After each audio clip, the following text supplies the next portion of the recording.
Welcome, welcome, welcome. Welcome back to the Flat Earth Challenge. Yeah, so there are two different models at play, two teams, if you will, Team Flat Earth and Team Globe Earth.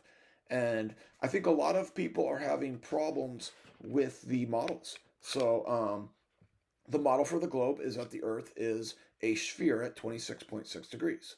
Now, most people get the picture. By the time you're like 15, 16, 17, 18, you think you know the shape of the Earth. By that time, you've already been indoctrinated from Hollywood, from Walt Disney, and from Universal Studios, and you've seen globes. And then those globes make you think that that is the shape of the Earth.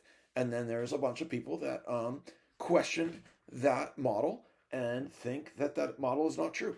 And so there's land out of water, and there's a stationary flat Earth, a plane, if you will, and there's a north star, and then there is a some sort of mountain or something in the center, and then the stars and the sun and the moon rotate around the Earth, and then there's what we call the wandering stars, what you call the planets. Uh, your model is the opposite of our model.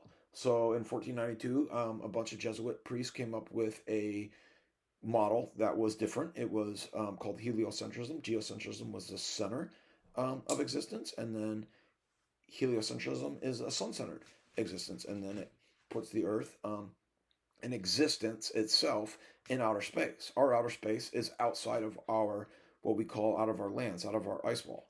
Do the stars kind of create a net for the mind, and then you just lose your mind when you go outside of that system? Or is it eternal, or is there more lands out there? We don't know.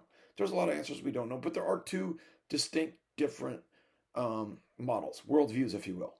We get deeper into that as we go along the challenge, but the goal for this challenge is to state your consent, flat Earth or globe Earth, and then be willing to concede with the conclusion of the experiment. And the experiment is to fly straight west for flat earthers and east for globe earthers, but fly straight.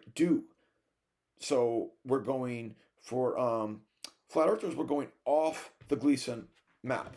So I got a little pin here. Let's see if I can't get it in the right direction for you. So New Zealand for you is gonna, for the flat Earth map, it's on the top left corner. On the globe, it's on the bottom right corner. So everything you do, you flip it upside down on your model. And ours then, so this guy who made this map did project it out. He just took the globe and he flattened it out. He didn't think the globe was true. So then he took the maps and the resources he had to try to make something that made sense. During World War II, they did flight plans using this map. They did emergency stops from Taiwan down to Alaska. So on this map, it makes sense. On your map, it doesn't. You guys use our map. You guys use flat maps. You guys do not use the globe.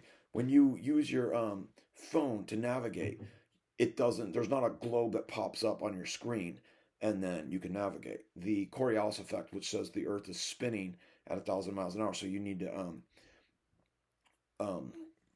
to calculate curvature. That's what Nicholas Coriolis said, which no one ever does, unless they're making a video to debunk flat Earth, and then they say they do, and then you'll see some sniper calculating curvature, but it just never happens. So yeah, there are two different models, and there's two different teams, Team Flat Earth and Team Globe Earth. Now, Team Globe Earth likes to bend the rules and change the rules. I have a feeling that Antarctica is going to get really, really big.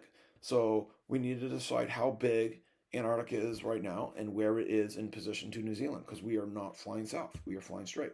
And you guys say you do, and you say you're flying east.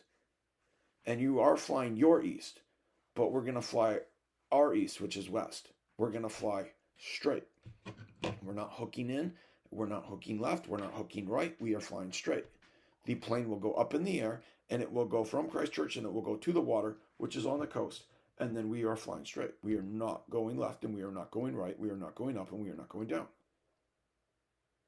This will prove our model if we do hit more land, and you will need to concede. Now, I understand you can't get your model out of your head because this picture in your head has become existence itself for you. I get the fact that you're brainwashed, and I get the fact that you won't look into our model. Everybody wants me to research their model, and I have. And then they say, I don't research. We do research our model, and we do experiments that show the Earth is not curved. You can't detect curvature, and that doesn't prove it to you, but it proved it for me. You can't detect motion. You just can't. Neil deGrasse Tyson admits you can't detect motion. He's coming on the trip. It's relative, says Einstein. Motion is relative. He just assumes the Earth is moving. In his book, he said, is the wagon moving? Meaning the car wheels, the wagon wheels, are they moving? Or is it the Earth? Because both are moving and you wouldn't be able to tell. That's what he said in his book. Now that doesn't make sense to me. You can't tell that the Earth is moving. So objectivity would say no. We can subjectively articulate, we can think about it, and we can think, no, it is not moving. It is the Earth that is stationary and everything is moving around us. The proofs of a geocentric flat Earth is solid. The pictures of the Earth are the ones that get you guys brainwashed, and that's what you can't get over. There is no real pictures of the Earth. They're all just computer generated. Disney did it. Universal did it. The Jesuits did it. And they're not real pictures. They're computer pictures. The same pictures they make in the movies are the same ones they give you from NASA, from the government. Ron Simmons is the one that came up with the first picture that they said is a real picture of the Earth. It's called Blue Marble. So they went to the moon in 1969 and 1976. In 1976, they came up with the first real picture of the Earth. They didn't bring a camera. They didn't take a picture from the moon. They just came up with a different one later called Blue Marble. And then they've been coming up with ones since then. And if you just go and watch live NASA footage, or you just watch satellite footage, it's all the same and it's all computer generated. And it's obvious, especially if you watch a lot of movies, you'll be able to tell. So anyways, this is the basic challenge: to take your consent and then pick a team and then be able to be willing to live with the result.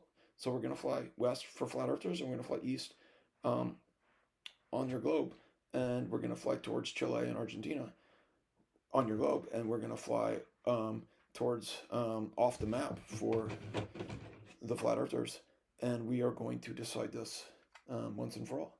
So again, yeah, our New Zealand is on the left side of our map, which is the far west corner, and we're going to fly straight. And it is on the far right end of your map on your globe, and we are going to fly right for you on your model, because you're double backwards. And this is the Flat Earth Challenge, and live with the result.